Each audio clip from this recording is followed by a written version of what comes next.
तेरी वाणी जीवन की रोटी, नैनों की ज्योति अंधेरा मिटाती।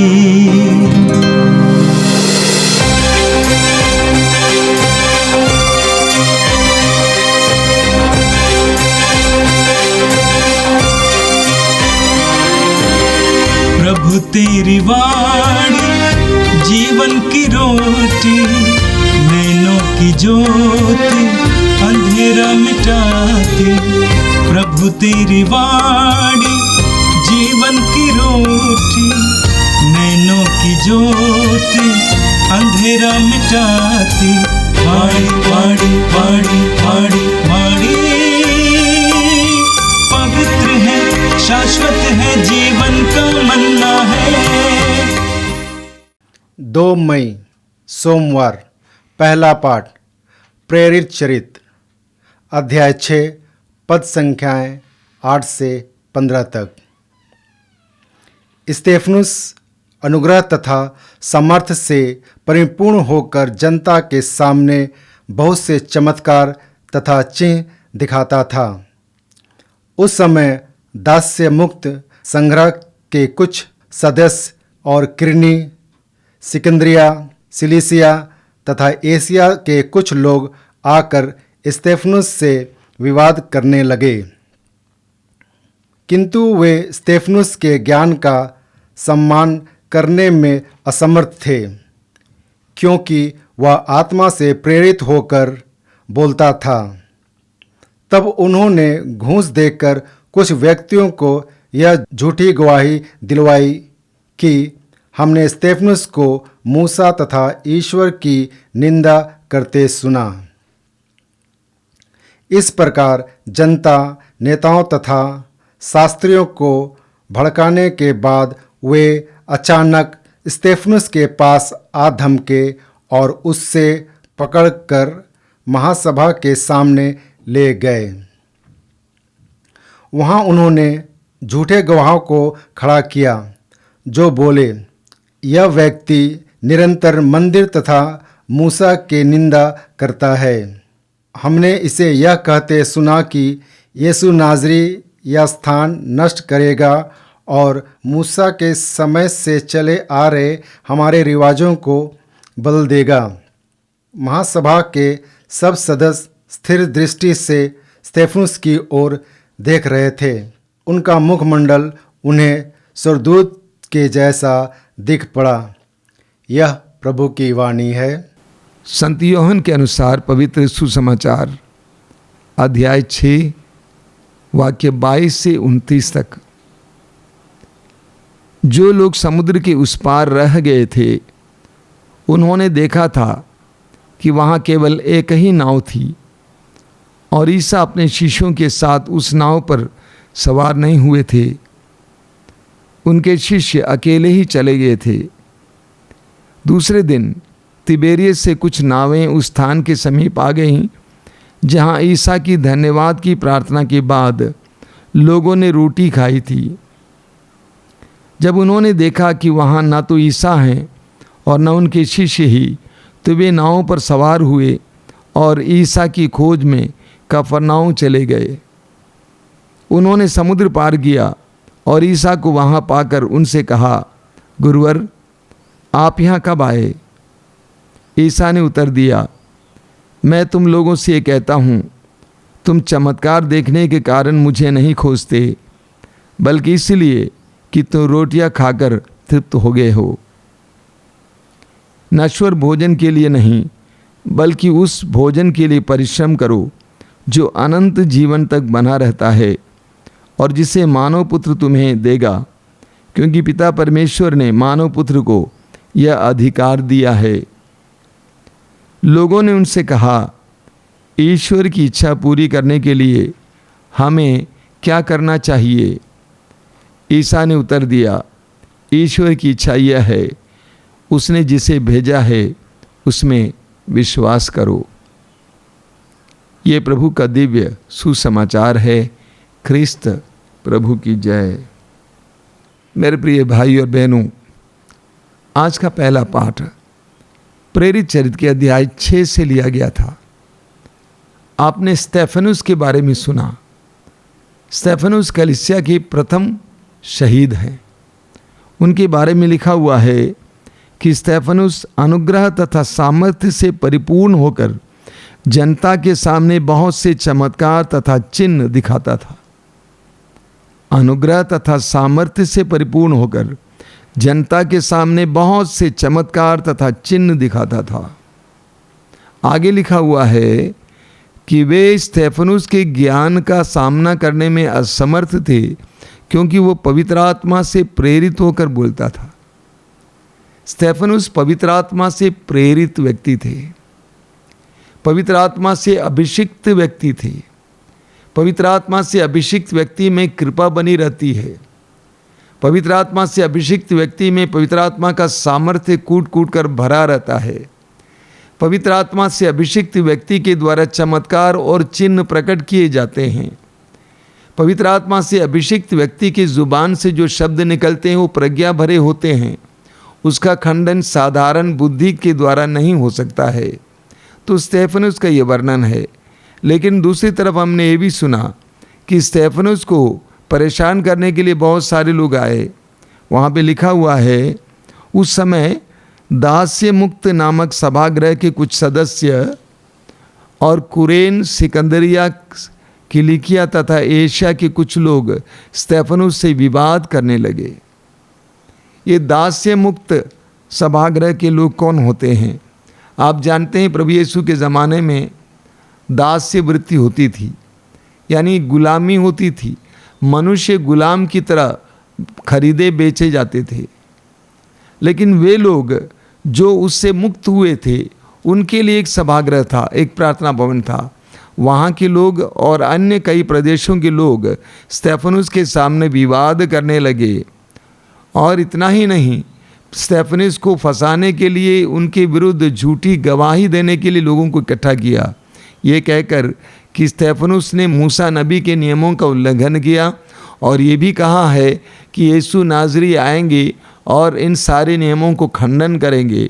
स्तेफनुस का सामना किया जाता है, स्तेफनुस का विरोध किया जाता है, उनके साथ विद्रोह किया जाता है। लेकिन एक बहुत महत्वपूर्ण बात हमें मिली है वहाँ पर। वो बात ये क्या है? अंत में वाक्य 15 में लिखा हुआ है, महासभा के सब सदस्य स्थिर दृष्टि से स्तेफनुस की ओर देख रहे थे। उनका मुखमंडल उन्हें स्वर्गदूत के जैसा दिख पड़ा। एक तरफ स्तेफनुस के विरुद्ध षड्यंत्र रचा जा रहा है, उनके विरुद्ध झूठी गवाही दी जा रही है, उनका विद्रोह किया जा रहा है, उनका विरोध किया जा रहा है। लेकिन स्तेफनुस के ही दुश्मनों ने स्तेफनुस को देखा तो कैसे दिखाई दिया उनका चेहरा? उसका मुखमंडल उन्हें स्वर्गदूत के जैसा दिख पड़ा। एक बहुत ही ज़बरदस्त बात है जो आप और मेरे लिए बहुत ही प्रेरणादायक है। स्तेफनुस का विरोध किया जा रहा था, उसके विरुद्ध झूठी गवाही दी जा रही थी, उसका विद्रोह किया जा रहा था। तब भी स्तेफनुस का चेहरा स्वर्गदूत के चेहरा जैसा था। उस पर कोई मलिनता नहीं थी, उस पर कोई दुख नहीं था, उस पर कोई क्रोध नहीं था, उस पर किसी प्रकार की नकारात्मक भावना दिखाई नहीं देती थी। बल्कि उस समय भी स्तेफनुस पूरी तरह से आत्मा से प्रेरित, आत्मा से अभिषिक्त था। हम विश्वासियों के लिए स्तेफनुस एक सुंदर उदाहरण है। हमारे प्रतिदिन के जीवन में जब हमें विभिन्न प्रकार के लोगों के विरोध का सामना करना पड़ता है, दुख पीड़ाओं का सामना करना पड़ता है, कैसे हमारे चेहरे मुरझा जाते हैं, कैसे हमारे चेहरे मुरझा जाते हैं, उदास हो जाते हैं, हम टूट जाते हैं, हम भरोसा छोड़ जाते हैं। लेकिन उन कठिन परिस्थितियों में भी स्तेफनुस ने अपनी शांति को बनाए रखा, आत्मिक शांति को बनाए रखा। और ये शांति पवित्र आत्मा द्वारा प्रदत्त शांति है, जिसको संसार तोड़ नहीं सकता है। ये आनंद पवित्र आत्मा द्वारा प्रदत्त आनंद है, जिसको संसार छीन नहीं सकता है।